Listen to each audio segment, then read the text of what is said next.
Now, of course, Manchester United failed to win their UEL group, and all that means there is now no natural space in the calendar to rearrange their games against Crystal Palace and Leeds United. Let's find out exactly how they're going to do this, if it's at all possible. I'm guessing it has to happen, right?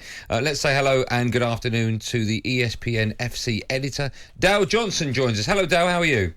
Hi guys, I'm not too bad. How's it going over there? Well, good, we're very well. Couldn't you just firstly explain as to why this is now a problem because United finished second and not top of the group? Yeah, so UEFA changed the way that the Europa League works last season. And so they made it so the teams that win their Europa League group or the Europa Conference League group, they go direct to the round of 16. So they basically get a bye through a round. And if you finish runner-up in your Europa League group or your Europa Conference League group, then you have to play essentially in the round of 32 in February. So every other English team that's in Europe has managed to either qualify for the Champions League, so they have 2 spare midweeks anyway, because the round of 16 spread over a month. And then you've got Arsenal and West Ham who won their groups, so they have spare dates in February to either have a rest or play games. And because Manchester United didn't win their group, they're going to have to be playing in Europe then.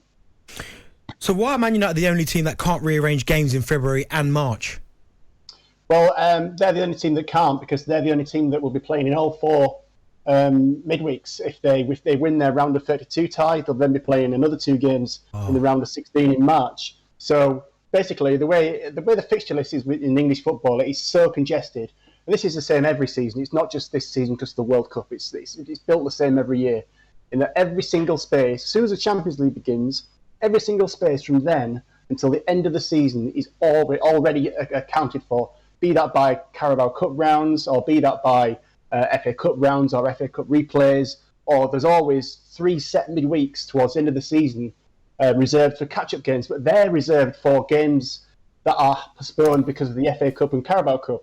They're not there to rearrange games because of special circumstances. So when we do have these special circumstances, such as COVID last year and the year before, and the Queen dying this season, that creates a real issue with the schedulers.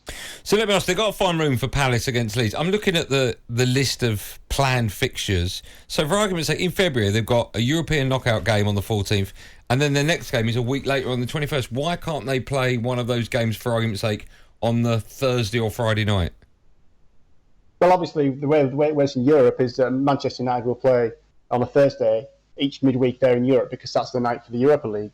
So they'll be playing in the Premier League games either side. So obviously the weekends are already automatically accounted for. So unless you're going to ask Manchester United to play 3 games in a week, then you can't put it in a European week. Now, what could happen is, let's just say for argument's sake, and you get the worst case scenario, which is what the Premier League will hope doesn't happen, and that's Manchester United get to the semi-finals of the FA Cup, the semi-finals of Europa League, and the final of the Carabao Cup. Now, if that happens, and they haven't put anything else in beforehand, you're going to get to a situation whereby you get to May and Man United have got 3 games to play and nowhere to put them because they're going to have the FA Cup games as well. So then you could have Manchester United having to play on a Friday, Monday, Thursday and Sunday and play 4 Premier League games in 9 days. That would be the only way to fix it. And that the Premier League are going to be hoping now that that's what happens, because they don't want to cancel FA Cup replays again. They don't want to make the Carabao Cup one-legged. And another thing to bear in mind here as well is that it's not only about Man United going a long way. When it's the FA Cup semi-final weekend, they're supposed to be playing Chelsea. So you could get Manchester United so far, but Chelsea get to the FA Cup semi-final, they need to rearrange Man United versus Chelsea, but Chelsea also need to rearrange a game as well. So it's not simple if Manchester United do what Liverpool did last season and get to all finals. Now, remember, the advantage that Liverpool had was they were in the Champions League, so they had these spare days in February and March to play Leeds and Arsenal. But if Liverpool had been in the Europa League last season, they would have faced the exact same situation. It's nothing to do with the World Cup. The World Cup's there.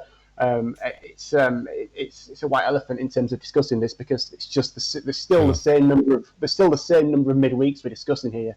So I think what will happen now is the FA and the Premier League will really just hope to see what happens with the Carabao Cup next week, and also on December the 20th when the 4th round is played, 2 days after the World Cup final, and they will hope that when we get to that stage, they will have a clearer idea of who's still in the competition, and what dates are going to be available to play these games. Right.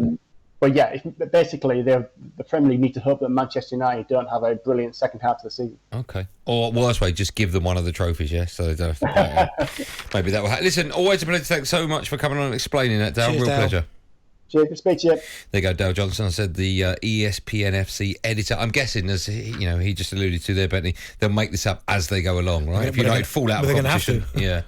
Yeah, bizarre, isn't it? It's bizarre how they allow it to get to this. It's like someone sits in a room and goes, "This will work," and then they don't go, "No contingency plan." Yeah, so it's got. Have you seen that? What? What do you mean? There's another game? Oh, we'll try and fit it in there. It is a bit amateurish, isn't it? Yeah, really. talkSPORT Drive with Andy Goldstein. Monday to Friday afternoon from 4 on AM, on DAB, via the talkSPORT app and on your smart speaker. talkSPORT.